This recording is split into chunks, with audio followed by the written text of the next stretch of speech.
نحمده ونصلي على رسوله الكريم اما بعد فاعوذ بالله من الشیطان الرجیم بسم اللہ الرحمن الرحیم. درود پاک پڑھیے اللہم صلی علی سیدنا و مولانا محمد وعلی آلہ وسلم. چور کے دو قسم ہوتے ہیں. اب جو ہے چور کیسے کیسے انداز میں چوری کرتے ہیں اب آئی جانتے ہیں کہ چور کتنے طرح کے ہوتے ہیں. تو چور دو طرح کے ہیں. امام بخاری رحمۃ اللہ علیہ اپنی کتاب بخاری شریف میں ایک واقعہ نقل کرتے ہوئے فرماتے ہیں کہ حضرت حذیفہ بن یمان رضی اللہ تعالیٰ عنہ جو صحابی تھے انہوں نے دیکھا کہ ایک شخص ان کے سامنے نماز پڑھ رہا تھا. تو نماز پڑھتے جب اس شخص کو ملاحظہ فرمایا دیکھا کہ وہ شخص جو ہے نماز تو پڑھ رہا مگر نماز میں رکوع اور سجدہ یہ صحیح سے ادا نہیں کر پا رہا. مطلب جلدی جلدی سجدے کر رہا اور جلدی سے رکوع کر کے وہ نماز وہ پڑھ رہا. تو حضرت حذیفہ بن یمان رضی اللہ تعالیٰ عنہ نے اس شخص کو بلایا کدھر آؤ. وہ شخص جب پاس آیا تو انہوں نے پوچھا تم بتاؤ تم جو ہے نماز جس طریقے سے ادا کر رہے ہو مجھے خوف ہے کہ تم اس طریقے سے اگر نماز پڑھو گے کہ رکوع اور سجدہ کو ادا صحیح سے نہیں کرو گے تو تم طریقہ محمدی یعنی حضور پاک صلی اللہ تعالیٰ علیہ وسلم پر کے طریقے پر تمہاری موت نہیں ہوگی. ایک اور روایت امام نسائی رحمۃ اللہ علیہ اپنی کتاب جو نسائی ایک حدیث پاک کی کتاب ہے اس میں نقل فرماتے ہیں کہ اس میں یہ روایت ہے اس طریقے سے انہوں نے پوچھا تم ایسی نماز کتنے عرصے سے پڑھ رہے ہو. تو اس شخص نے کہا کہ میں ایسی نماز جو ہے 40 سال سے ادا کر رہا ہوں. تو حضرت حذیفہ بن یمان رضی اللہ تعالیٰ عنہ نے کہا کہ تم نے 40 سال سے مکمل کوئی نماز پڑھی نہیں کیونکہ تم نے نماز میں رکوع و سجود جو کر رہے ہو تم اس کو صحیح سے ادا نہیں کر پا رہے ہو. اگر تمہاری موت ہو گئی تو تم دین محمدی پر نہیں مرو گے. تو دیکھا آپ نے کہ نماز میں رکوع و سجود اہم رول ادا رکھتا ہے کہ رکوع اگر صحیح سے نہیں ادا ہوگا اور سجدے ادا صحیح سے اگر نہیں ہوں گے تو نماز انکمپلیٹ ہوگا, نماز نہیں ہوگی. اس شخص کو کیا فرمایا کہ تم نے 40 سال سے نماز پڑھی نہیں جبکہ وہ نماز پڑھ رہا تھا مگر نماز کو صحیح طریقے سے نہیں پڑھ رہا تھا. جی ہاں نماز کو پڑھنا ہے مگر صحیح طریقے سے پڑھنا ہے.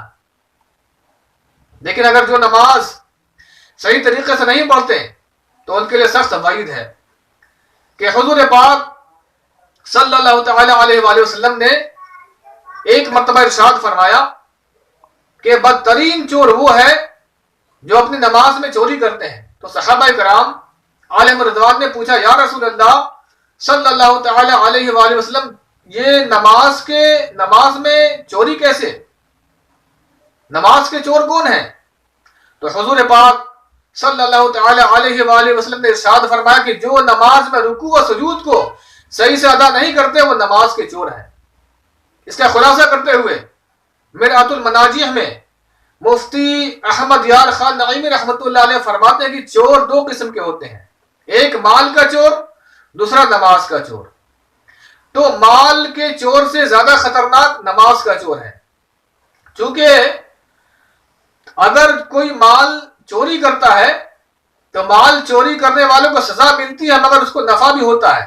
مطلب مال جو چوری کر لیا ہوتا ہے تو اس کی بنیاد پر اس کی وجہ سے اس کو سزا ملتی ہے لیکن اس کے پاس مال آ جاتا ہے. لیکن جو نماز کا چور ہے جو نماز میں رکوع و سجود صحیح سے ادا نہیں کرتے تو اس کو پوری سزا ملے گی. تو ان لوگوں کو یہ اس سے درس عبرت حاصل کرنا چاہیے کہ جو نماز تو پڑھتے ہیں مگر نماز کو سیکھ کے نہیں پڑھتے, نماز کو جان کر نہیں پڑھتے, نماز کو سیکھنے کے لیے وہ تیار نہیں ہوتے, تو ایسی نماز کل بروز قیامت ہمارے منہ پر مار دی جا سکتی ہے.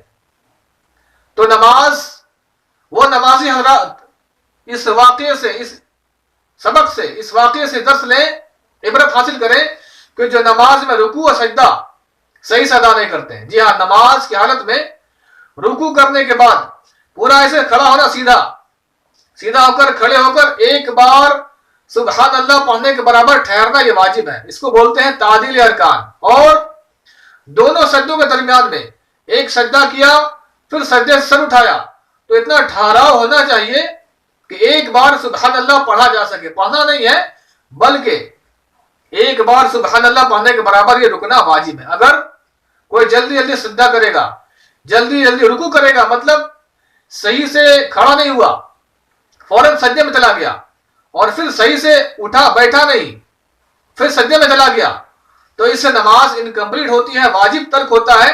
اور واجب ترک کرنا نماز میں نماز کو ضائع کر دیتی ہے.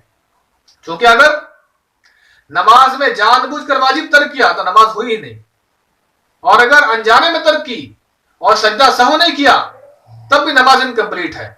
جی ہاں، نماز کو پڑھنے کے لیے سیکھنا ضروری ہے. جس طریقے سے ہم آج کاروبار کرنے کے لیے اس کے ہنر کو سیکھتے ہیں، کمپیوٹر چلانے کے لیے اس کا کورس کرتے ہیں، کوئی بھی ٹیکنالوجی یا ہنر سیکھنے کے لیے ہم اس کورس کو پہلے کرتے ہیں، پھر ٹریننگ حاصل کرتے ہیں، تب اس کام میں ہم ایکسپرٹ ہوتے ہیں. ٹھیک اسی طریقے سے نماز ایک اہم عبادت ہے. سب سے پہلے قیامت کے میدان میں نماز کے بارے میں پوچھا جائے گا. اگر نماز صحیح ہو گئی تو سارے اعمال صحیح ہوں گے، اگر نماز میں پھنس گئے تو پھر ہم پھنس جائیں گے. تو یاد رکھیں، نماز کو پڑھنا ہے تو سیکھ کر پڑھنا ہے. علم دین سیکھنا کیا ہے؟ فرض ہے. نماز کی کتاب کو آپ حاصل کیجئے اور اس کو مسائل کو سیکھیے کہ کن باتوں سے نماز ٹوٹ جاتی ہے، کن باتوں سے نماز ضائع ہو جاتی ہے. اگر آپ معلوم کریں گے تبھی آپ صحیح نماز ادا کر سکتے ہیں. جزاک اللہ.